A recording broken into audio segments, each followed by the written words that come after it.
Hello everyone, I'm Niraj Mulani, the Director of Community at Product NX.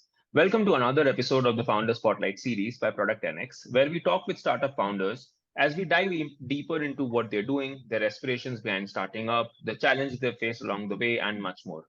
Today, I'm joined by the founding team of Reju, a mental health and holistic wellness application that serves as a personal guide to mental, physical, and emotional success.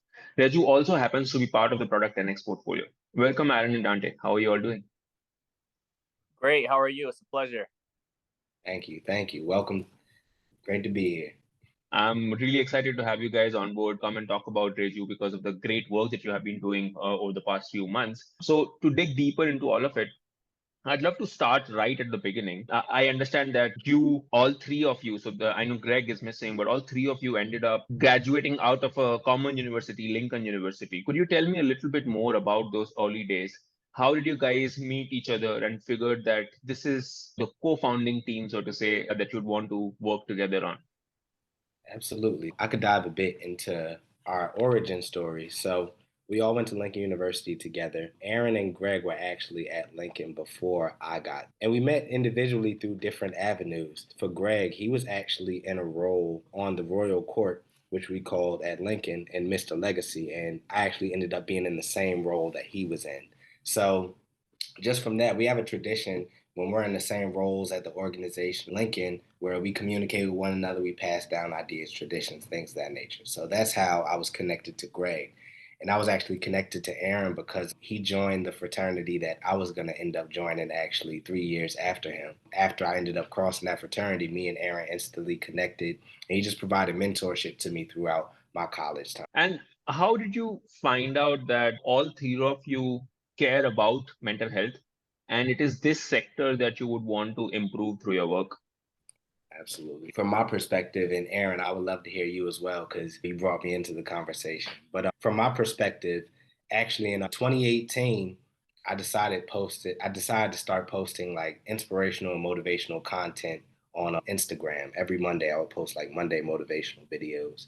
And during that time, I got a little bit of attention buzz for doing it because a lot of people weren't doing things like that at the time. And I always had an interest in business. So around December 2018, Aaron actually gave me a call and said, "Hey, I'm interested in building a startup. I'm interested in building a mobile application that's going to be centered around health and wellness." Little to my knowledge, I didn't know his own experiences and the passion that it brought for him. But for myself and my own journey and what I was posting and what I was going through just internally, mental health and wellness was very prevalent in my life. And I feel like the tools of mental health and wellness really saved me in many situations. That's a great point. And I'll actually hop in right there. As I reached out to Dante and Greg, during that time, me and Greg were actually roommates. And my background is in computer science. I developed actually a mobile application for Lincoln University through a research grant at my time at Lincoln. So mobile app development was in my warehouse. And me and Greg was like, hey, we want to develop a platform, a business that's really going to drive social impact and that's be mission driven. We said, what are some of the things that really impact ourselves and our intermediate community? And we said mental health. So from there, I said, hey, I saw the good work Dante was doing. I know his work ethic. And then I saw his motivational platforms. I'm like, yeah, he's the right person. So I reached out and said, I would like you to join this journey with us. We're developing an app. And he said to me, I literally wrote in my goals the previous year that I want to create an app.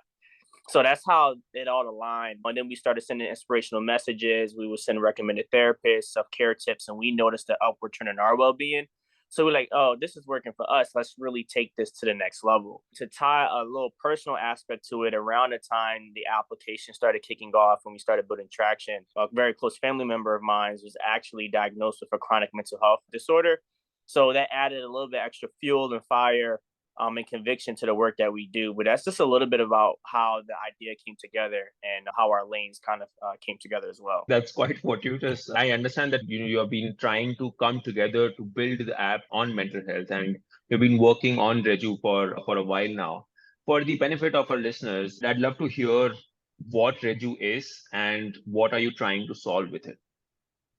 Sure, absolutely. So Reju is an economical, engaging, and comprehensive mental health and wellness platform to offer guidance to achieve success primarily in the health triangle, mental, physical, and emotional. We provide peer-to-peer therapy connections, bridging the gap between end users and licensed practitioners while utilizing AI tech and machine learning techniques to provide a personalized wellness experience while amplifying outcomes for individuals. We know that million Americans suffer from depressive disorder. At-risk demographics are more likely to experience mental health issues.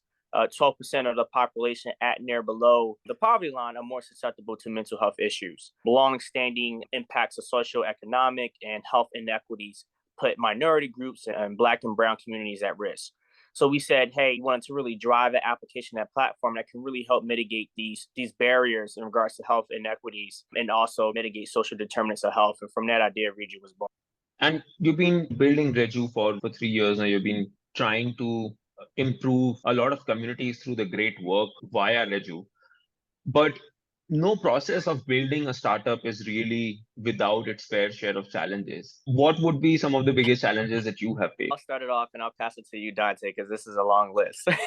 But one, of course, and this is pretty cliche, one of the main challenges I would say, of course, is raising, but not in a traditional sense of, hey, pitching and getting investors, but really truly getting people to believe and align with your mission. I think with Black and Brown founders in this space, we have to work twice as hard, and we don't have room we have to make sure we have it, right? We have to have everything correct and need to come correct, and all of our traction and details and KPIs need to be on point.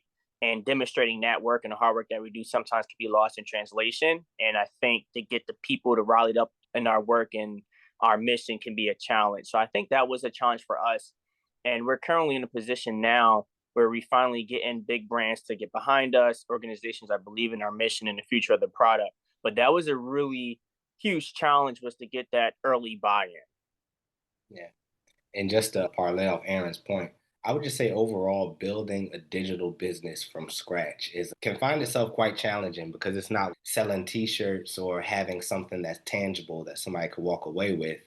It's a mobile app. And even in development, Aaron could tell you, we were 6 months into developing version 1 and we scrapped our idea and went back to the drawing board, just thinking through something that could be scalable and usable for all of our end users. So building a digital business, I would say, is really challenging, and it's just one of the most hardest businesses to have a profit in as well. And I'd love to go a little deeper here and understand the dynamic between the co-founding team, especially knowing that throughout these challenges, you need to rely on the co-founding team, especially with complementary skill sets, to move the needle forward. How would you say you've been trying to support each other with building Reju and taking it forward continuously? That's actually a great point. The co-founding team and even the founding team has been very supportive, and we lean on one another. It's been a challenge and a ride. One thing I love about my co-founders is that we all tackle different aspects, right? We bring something to the table and we lean on each other when we can.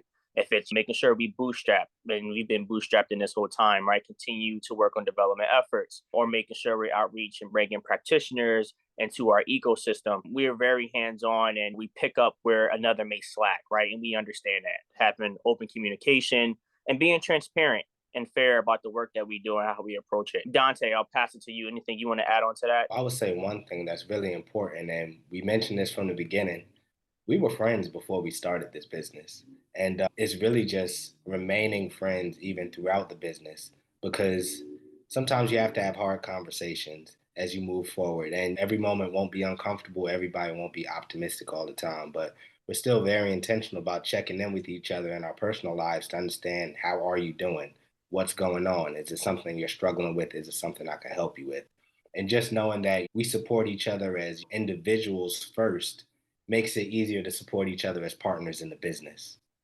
And I think having a health and wellness startup supports that, because it starts from the top, right? We have to set the example. To build this healthy work culture, we have to have that amongst ourselves and checking in and making sure we're supportive with each other in a fair, equitable way that translates down to the rest of the team. So I think that's also has been our strength as well. Yeah, that's wonderful to hear, to see the dynamic of the founding team come together and keep pushing. And especially throughout these challenges, we often hear that's where a lot of startups end up faltering. But at the end of the day, these challenges are also opportunities to learn more about the company, about the market, and yourselves as founders as well. What are some of the biggest learnings throughout your journey of building Reju? I guess I'll jump on that. Some of the biggest learnings per se specifically for me, I think one thing I learned that was it takes longer than you expect. That's one thing. And I think everyone can agree with that. Also, the markets and the demand is always changing. So you have to be intuitive and be willing to learn and stay current with what's going on. Being a sponge in the industry as well. Dante, is there anything else you want to add to that? I would say a big lesson, the first thing that comes to my mind is slow progress is better than no progress. And the reason I say that is because we're in the business every day, we work on it every day. Sometimes, or rarely, we sit back and actually look and see how far we've come from the first idea and the first, even coming up with the title of the company. So, really, just appreciating all of the progress we made, even if it isn't where we want to be, being thankful for how far we've come. So, that's a big lesson. And another lesson I would say, it's been a crash course in leadership overall because with running a startup, you have to keep yourself motivated, engaged, and optimistic to move forward. But when you have a team, you also have to keep them optimistic, motivated, engaged as well. And there are different lessons with that, and there are times where we knocked it out the park, and there are times where we struck out in that area. But it's all been great lessons overall. And one last thing I want to add to that before we move on, and Dante knows I always say this, we learned the importance of strategic partnership. So leveraging lateral networks, working with individuals laterally, people who are peers, people who are thought leaders and industry leaders in this particular space, right? And utilize them to help push the needle forward in mental health and health equity. You hear a lot that, especially after the pandemic and COVID, it highlighted mental health, which is great, but you did see a surge of other organizations tackling mental health, and that's fine. But investors or people who want to support may see that as competition when they don't really understand just how huge this problem is and that there's a true lack of resources. And it's the opportunity for everyone to serve and be in this space. So working with potential partners and industry leaders in this space have really helped us understand how to grow this and build this together and engage other people in our mission. It's very interesting that you touch upon strategic partnership. I also wanted to understand somewhere along the journey of building Reju, you decided to partner up with Product 10X as well. What made you choose P10X as a partner that you'd want to work with? That's actually a great question. So we've been approached by many organizations, individuals about partnerships and strategic partnerships and investment and kind of investments, et cetera. One thing about P10X that specifically stood out was because it was family oriented. That really was it, right? It was, hey, here's not our platform. We're selling you some courses. Here's a couple trainings, something that we probably already done. And it was like, let's come in, let's see where you at, and let's help fill the gaps, right? But let's also build a relationship. And I think that was the biggest thing that stood out, and it made working with the P10X team, or family, should I say, very easy, right? We were eager and ready to work with everyone. Everyone is family oriented. I think that was the big thing for me, right? And then, of course, everyone was so skilled, experts in a particular field in a variety of lanes, and are pouring into us. So that's really what drawn us to P10X. It's always very heartening to hear portfolio companies talk about the value that Product 10X is able to bring to what they're doing. And in terms of where you want to go with Reju, what would you say are your aspirations with it? How are you defining success for Reju?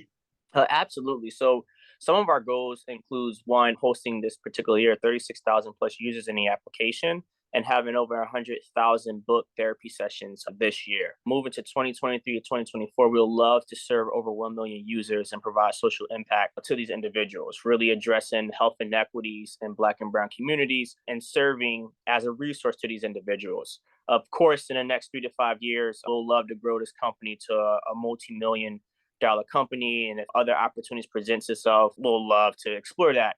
But right now, our goal is to really provide a resource, both relevant, targeted, and personalized to our end users, and really tackle the impacts of mental health. I think those are lofty but very fair goals to have for Reju, especially knowing the great work that has already gone behind it. I can certainly say that you're well on the path for it. And in terms of closing out the conversation, I always love asking the founders for some advice for our community, especially for budding entrepreneurs, and knowing that the challenges that you've gone through while building Reju. I'd love to hear your advice for budding entrepreneurs as well. And I'd love to hear both of you chime in for this. That's a good one. I could actually kick this off. First piece of advice I would say is always put the mission before your ego. And the reason I say put the mission before your ego is because if you're building a product or a company that's looking to solve a problem, sometimes when we're working on something and when we build it, we want our name all over it. We want it to be just how we imagined it would be in our mind. With life, you have to pivot sometimes. You have to adapt, and everything that you draw up in your mind may not exactly be the solution that you think it'll be.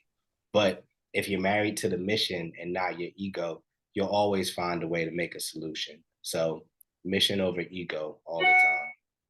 All right. I love that. I think I'm going to pivot. So one thing I like to share is keep going no matter how many no's you get. For every 300, 500 no's, that's going to be that one yes. And never allow someone's incapability to see the value in your organization or startup dictate that value to you. So keep pushing, keep providing the services that you do, push through the no's and push through all the haze. And I think in the long run, you will be grateful that you did that. It's great insights and advice for our community. And I'd really appreciate all the time that you spent building Reju and the great amount of work that has gone behind it. And I know for a fact, a lot of people are benefiting from that great work. Lots of gratitude to you, Dante and Aaron, for doing what you are doing. And thanks a lot for taking out the time today. Thank you. Thank you.